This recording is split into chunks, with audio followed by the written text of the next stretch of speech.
एक शहर में एक मोची रहा करता था। मकान के ऊपर वाले हिस्से में उसकी रहाइश थी, जबकि निचले हिस्सा में उसने अपनी दुकान कायम कर रखी थी। उसी दुकान के एक कोने में उसने नए जूते बनाने के औजार रखे हुए थे। ये औजार एक छोटी सी मेज पर बड़े सलीके से रखे होते थे। मोची दिन रात खूब मेहनत करता, इसके बावजूद उसे इतनी आमदनी न होती कि वो खुशहाल जिंदगी गुजार सके। यहाँ तक कि एक वक्त ऐसा भी आया जब मोची की तमाम जुमा पूंजी भी खत्म होने को थी। अब मोची बहुत परेशान हुआ और सोचने लगा, इस मर्तबा बिल अदा करने के बाद तो इसके पास नए जूते बनाने के लिए भी रकम नहीं बचेगी। ये ख्याल आते ही मोची का दिल काम से अचाट हो गया।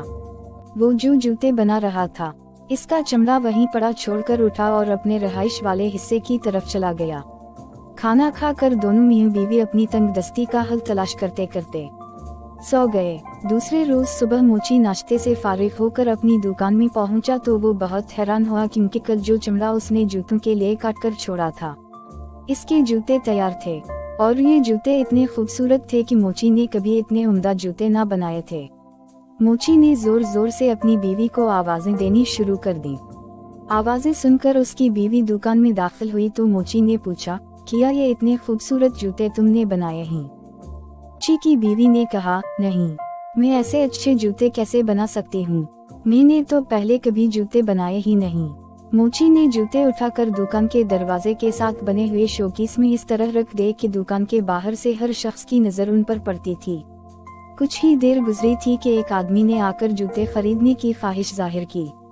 इसने मोची को जूतों की इतनी अच्छी कीमत दी कि मोची कभी सोच भी ना सकता था। अब मोची ने इस रकम से घर के लिए राशन खरीदा और मजीद जूतों के लिए चमड़ा भी खरीद लिया।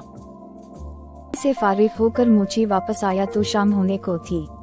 मोची की बीवी खाना बनाने की तैयारी करने लगी, जबकि मोची चमड़ा लेकर दुकान वाले हिस्से में आ गया। जोड़े जूतों के लिए चमड़ा काटा। वो अभी इन्हीं सीने के बारे में सोच रहा था कि उसकी बीवी ने आवाज देकर कहा, खाना तैयार है, आकर खाना खा लो, बाकी काम सुबह कर लेना। ये सुनकर मोची ने काटा हुआ चमड़ा अपने काम करने वाली मेज पर छोड़ा और रहायशी हिस्से की तरफ आ गया। दूसरे रोज सुबह जब मोची दुकान में आया तो वो एक मर्तबा फिर हैरान हुए बगैर ना रह सका, क्योंकि रात को मोची ने जो चमड़ा खोलकर दुकान में झांकने लगे। आधी रात के वक्त आतिशदान की चमनी में कुछ आवाजें आती महसूस हुई। थोड़ी देर बाद इन्होंने देखा कि दो खूबसूरत नन्ही मनी परियों हवा में तैरती हुई चमनी के जरिए दुकान में दाखिल हुई और काम करने वाली मेज के पास रखे स्टूल पर बैठकर इन्होंने जूते सीने का काम शुरू कर दिया।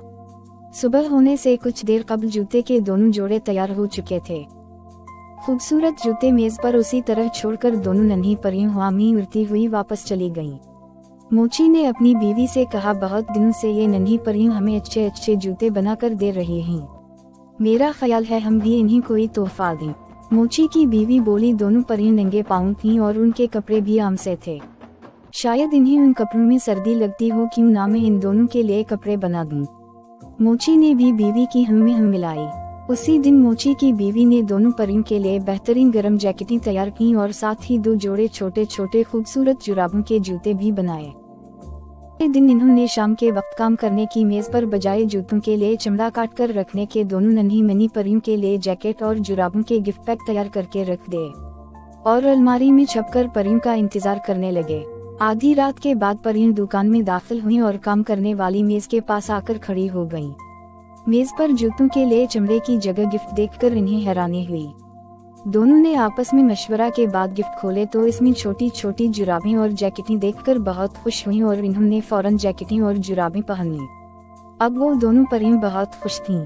खुशी से दोनों परियां झूमती रहीं और फिर हवा में तैरती हुई चमनी के रास्ते दुकान से बाहर निकल गईं। इसके बाद वो कभी दुकान में काम करने न आए। मोची ने जूते बनाने का काम जारी रखा, जो कि उम्दा और खूबसूरत होते थे, और वो पूरे इलाके में बहुत अमीर और मशहूर हो गया। लेकिन कोई भी अपने जूतों का नन्ही परियों के बनाए हुए नरम व नाजुक जूतों से मुवाजना न कर सका।